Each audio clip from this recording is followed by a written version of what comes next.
नमस्कार, मी अक्षरा पाटील. पुस्तक वाचन या यूट्यूब चॅनलमध्ये आपणा सर्वांचं खूप मनापासून स्वागत. मित्रांनो, साने गुरुजी लिखित श्यामची आई पुस्तकातील रात्र 8वी क्षमेविषयी प्रार्थना ही कथा आज आपण बघणार आहोत. तत्पूर्वी चॅनलवर नवीन असाल किंवा चॅनल यापूर्वी सबस्क्राईब करायचं राहून गेलं असेल तर चॅनल आधी सबस्क्राईब करा आणि वाचन कसं वाटतंय ते कमेंट बॉक्समध्ये जरूर कळवा. क्षमेविषयी प्रार्थना. बाहेर पिठूर चांदणे पडले होते. मंदिराच्या गच्चीवर सारी मंडळी बसली होती. दूरचा नदी प्रवाह चांदीच्या प्रवाहासारखा दिसत होता. नदीला विश्रांती माहीतच नाही. सारखे वाहणे तिला माहीत. तिची प्रार्थना कर्ममय प्रार्थना सारखी 24 तास सुरू असते. कर्म करीत असताना ती कधी गाणी गुणगुणते, कधी हसते, खेळते, कधी गंभीर होते, कधी रागाने लाल होते. नदी म्हणजे एक सुंदर व गंभीर गूढ आहे. श्याम त्या नदीकडे पाहतच उभा होता. सृष्टी सौंदर्य श्यामला वेडे करीत असे. कधी रम्य सूर्यास्त पाहून जणू त्याची समाधी लागे व पुढील चरण त्यांच्या तोंडातून बाहेर पडत असत. राहुनी गुप्त मागे करीतोसी जादूगारी, रचितोसी रंगलीला प्रभू तू महान चितारी. किती पाहू पाहू तृप्ती न ये रे बघून, शतभावनांनी हृदय येई उचंबळून. त्यावेळेसही त्याची अशीच समाधी लागली होती का? राम त्याच्याजवळ गेला व म्हणाला, श्याम, सारी मंडळी आली, प्रार्थनेला चल. सर्वजण वाट पाहत आहेत. हो, मी आपला पाहतच राहिलो, असे म्हणून श्याम त्याच्यासाठी असलेल्या जागेवर जाऊन बसला. प्रार्थना झाली व गोष्टीत सुरुवात झाली. मित्रांनो, प्रत्येक गोष्टीत संस्कृती भरलेली आहे. प्रत्येक जातीची विशिष्ट संस्कृती असते. सर्वांची मिळून राष्ट्रीय संस्कृती होत असते. प्रत्येक चालीरीतीत संस्कृतीचा सुगंध भरलेला आहे. तो ओळखला पाहिजे. आपल्या साऱ्या चालीरीतीत आपण लक्ष घातले पाहिजे. काही अनुपयुक्त चाली असतील तर त्या सोडून दिल्या पाहिजेत, परंतु संस्कृतीचे संवर्धन करणाऱ्या चाली मरू देता कामा नये. आपल्या देशातील, आपल्या समाजातील प्रत्येक आचार म्हणजे एक शिकवण आहे. आमच्या घरी एक पद्धत होती की रोज दुपारच्या मुख्य जेवणाच्या वेळी प्रत्येकाने श्लोक म्हणावयाचा. जेवताना श्लोक म्हटला नाही तर वडील रागे भरत. वडील आम्हाला श्लोकही सुंदर सुंदर शिकवित असत. मोरोपंत, वामन पंडित यांचे सुंदर श्लोक व कविता ते शिकवत असत. तशीच इतर स्तोत्रे, भूपाळ्या वगैरे शिकवीत. पहाट झाली की वडील येत, आम्हास उठवीत, आमच्या अंथरुणावर बसत आणि आम्हाला भूपाळ्या व श्लोक वगैरे शिकवू लागत. आम्ही अंथरुणातच गोधड्या पांघरून बसत असू. माझ्या लहानपणी आमच्याकडे ब्लँकेट वगैरे नव्हते. गोधडी, पासोडी किंवा आईची चौघडी हेच पांघरून व अंथरुण असावयाचे. गणपतीची, गंगेची वगैरे भूपाळ्या वडील शिकवीत. कानी कुंडलाची प्रभा, चंद्र सूर्य जैसे नभा, हे चरण आजही मला मधुर वाटतं. वक्रतुंड महाकाय, शांताकारम, वसुदेव सुतम देवम, कृष्णाय वासुदेवाय वगैरे संस्कृत श्लोक आम्हाला लहानपणी पाठ येत असत. रोज एखादा नवीन श्लोक ते शिकवायचे. वडील नुसते तोंडपाठ करून घेत नसत, तर अर्थही सांगावयाचे. सौमित्र म्हणजे कोण असे ते विचारित. आम्हाला सांगता आलं नाही तर पुन्हा प्रश्न विचारित. लक्ष्मणाची आई कोण? आम्ही सांगावे सौमित्रा. मग सौमित्र म्हणजे कोण? आम्ही सांगावे अंदाजाने लक्ष्मण. भले, शाब्बास, अशी मग ते शाब्बासकी देत. सौमित्र याचा अर्थ सांगितल्यावर मग राधेय म्हणजे कोण, सौभद्र म्हणजे कोण वगैरे विचारत. जणू शिक्षणशास्त्राप्रमाणे ते शिकवीत. वडिलांच्या या पद्धतीमुळे शेकडो संस्कृत शब्दांचा अर्थ आम्हाला समजू लागला होता. वडील पहाटे शिकवीत तर सायंकाळी आई शिकवे. दिव्या दिव्या दीपोत्कार, कानी कुंडल मोतीहार, दिवा देखून नमस्कार किंवा तिळाचे तेल कापसाची वात, दिवा तेवे मध्यान रात, दिवा तेथे देवापाशी माझा नमस्कार सर्व देवांच्या पायांपाशी वगैरे आई शिकवत असे. आम्हालाही त्यामुळे पाठ करण्याचा नाद लागे. दुपारी जेवणाच्या वेळी जर वडिलांनी न शिकवलेला परंतु आम्हीच पाठ केलेला श्लोक आम्ही म्हटला तर वडील शाबासकी देत. त्यामुळे आम्हास उत्तेजन मिळे. गावात कोठे लग्न मुंजीची पंगत असली किंवा उत्सवाची समाराधना असली तेथेही मुले श्लोक म्हणत. जो श्लोक चांगला म्हणे त्याची सारे स्तुती करीत. अशा रीतीने घरीदारी श्लोक पाठ करावयास उत्तेजन मिळे. जेवताना सुंदर काव्य, सुंदर विचारांचे सुंदर श्लोक कानावर पडत. जणू ते ऋषीपर्णातच होत असे. गावात कोठे जेवणावळ असली तर आमच्याकडे बोलावणे असावयाचेच. आमच्या बरोबर वडीलही आलेले असतील तर श्लोक म्हणावयास आम्हास मानेने डोळ्यांनी इशारा देत व आम्ही लगेच म्हणत असू. घरी गेल्यावर वडील रागवतील ही भीती असे. मला श्लोक जरी चांगले व पुष्कळ येत होते तरी पंक्तीत मी लाजत असे. माझा आवाज फारसा चांगला नव्हता व सभाधीटपणाही नव्हता. लहानपणापासून मी समाजाला व समाजाच्या टीकेला भीत असे. मी लाजाळू पक्षी आहे. अजूनही फारसा माणसाळवलेला नाही. मी लगेच कावराबावरा होतो. श्लोक म्हणत असता कोणी हसला, कोणी टीका केली तर मला वाईट वाटे. परंतु वडील जवळ असले म्हणजे मुकाट्याने म्हणावयास लागे. तेथे गत्यंतर नसे. त्या दिवशी गंगू अप्पा ओकांकडे समाराधना होती. त्यांचा आमचा फार घरोबा. आमच्याकडे आमंत्रण होते. माझे वडील बाहेरगावी गेलेले होते. दुसऱ्याच्या घरी जेवावयास जाण्याची मला लहानपणापासूनच लाज वाटत असे. परंतु कोणीतरी गेलेच पाहिजे होते. हजेरी लागलीच पाहिजे. नाहीतर तो उर्मटपणा, माझोरेपणा दिसला असता. त्यांचे मन दुखविले असे झाले असते. वडील घरी नसल्यामुळे माझ्यावर जेवावयास जाण्याची पाळी आली. दुपारी स्नान सांगणे आले व थोड्या वेळाने मी जेवावयास गेलो. कणे रांगोळ्या घातल्या होत्या. केळीची सुंदर पाने होती.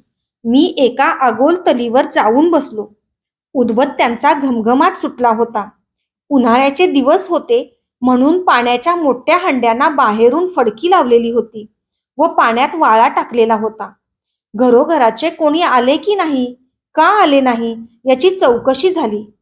जो येणार असून आला नसेल त्याच्याकडे हातात पंचपळी पात्र देऊन एखाद्या मुलाला पाठवण्यात येईल. सारी मंडळी आल्यावर प्राणप्रोक्षण झाले व हर हर महादेव होऊन मंडळी जेवावयास बसली. मी मुकाट्याने जेवत होतो. श्लोक म्हणावयास सुरुवात झाली. मुलांनी श्लोक म्हणावयाचा सपाटा चालविला. कोणाकोणाला शाब्बासकी मिळत होती. बायका वाढीत होत्या. एखाद्या बाईचा मुलगा पंक्तीत जेवत असला तर ती आपल्या मुलाला विचारी, बंड्या, श्लोक म्हटलास का? म्हण आधी.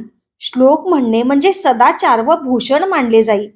श्याम, श्लोक म्हणणारे, तुला तरी कितीतरी चांगले येतात.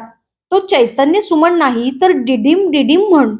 मला आग्रह होऊ लागला. मला लाज वाटे व म्हणण्याचे धैर्य होईना. बायक्या आहेस अगदी. शेजारचे गोविंद भट म्हणाले. सारे मी ऐकून घेतले. दक्षिणेची दिडकी कडीत घालून मी तिला लख्ख करीत होतो. इतरांच्या म्हणण्याकडे मी लक्ष दिले नाही. एक मुलगा सर्वांचे जेवण होण्याआधीच उठला. त्याच्यावर सर्वांनी तोंडसूक घेतले. आधी उठणे म्हणजे पंक्तीचा अपमान असे समजण्यात येई. जेवणे झाली. सर्व मंडळी उठली. मी सुपारी वगैरे खातच नसे. वडील फार रागावत सुपारी खाल्ली तर. विद्यार्थ्याने सुपारी विडा खाऊ नये अशी चाल होती. मी घरी आलो. शनिवार असल्यामुळं 2 प्रहरी शाळेला सुट्टी होती. आईने विचारले, काय होते रे जेवायला? भाज्या कसल्या केल्या होत्या? मी सारी हकीकत सांगितली. आईने विचारले, श्लोक म्हटलास की नाही? आता काय उत्तर देणार? एका खोट्यास दुसरे खोटे. एक खोटे पाऊल टाकले की ते सावरावयास दुसरे खोटे पाऊल टाकावे लागते. पाप पापास वाढवीत असते, दृढमूल करीत असते. आईला मी खोटेच सांगितले. श्लोक म्हटला. आईने पुन्हा विचारले, कोणता म्हटलास? तो म्हटलेला लोकांना आवडला का? पुन्हा मी खोटे सांगितले की नेत्री 2 हिरे प्रकाश पसरे हा श्लोक म्हटला. माझ्या वडिलांना हा श्लोक फार आवडत असे व तो आहेही गोड. मी सारा म्हणून दाखवू का? नेत्री 2 हिरे प्रकाश पसरे अत्यंत ते साजिरे. माथा सेंदूर पाझरे वरी बरे दुर्वांकुराचे तुरे.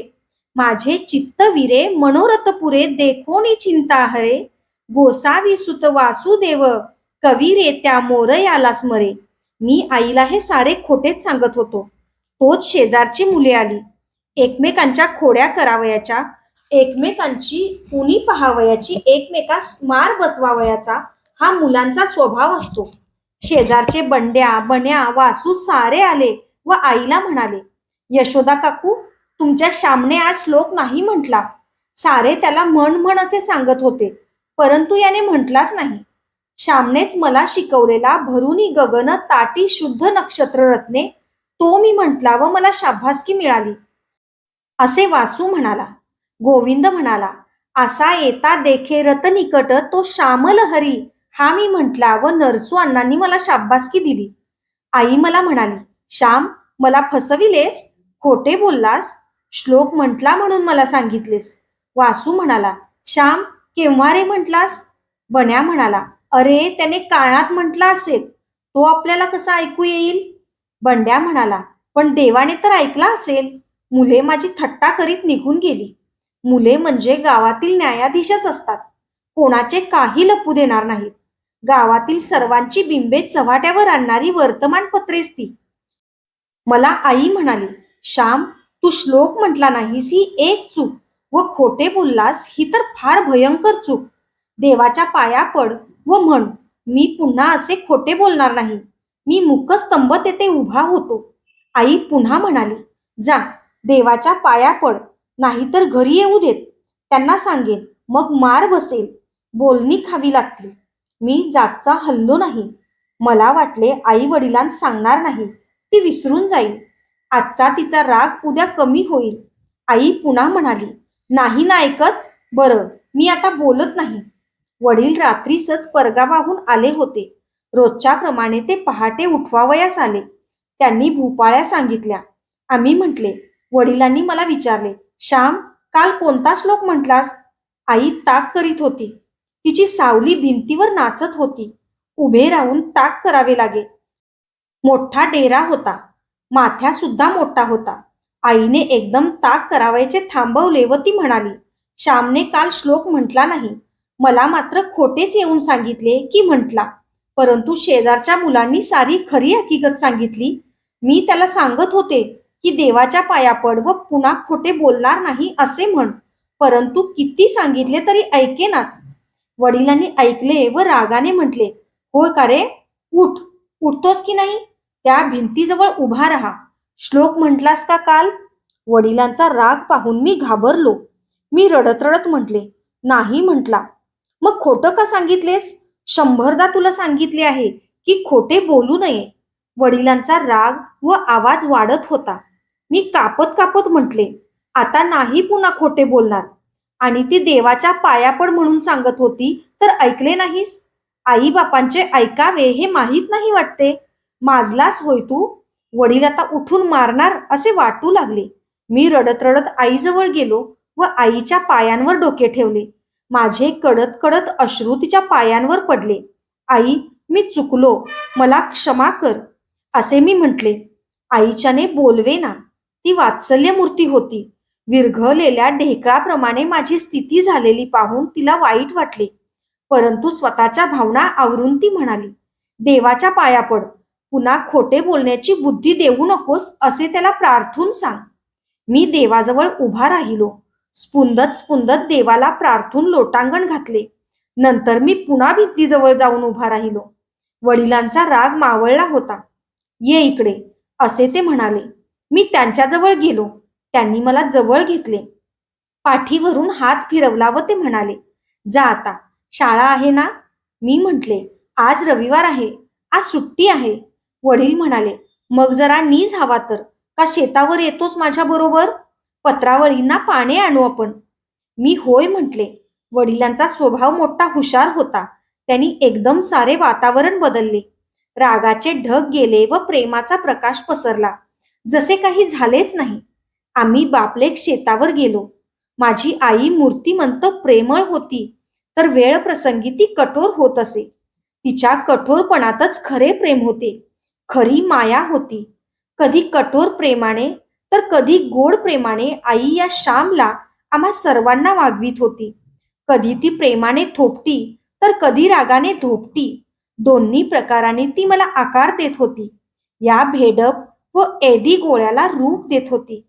थंडी व ऊब दोन्हींनी विकास होतो. दिवस व रात्र दोन्हींमुळे वाढ होते.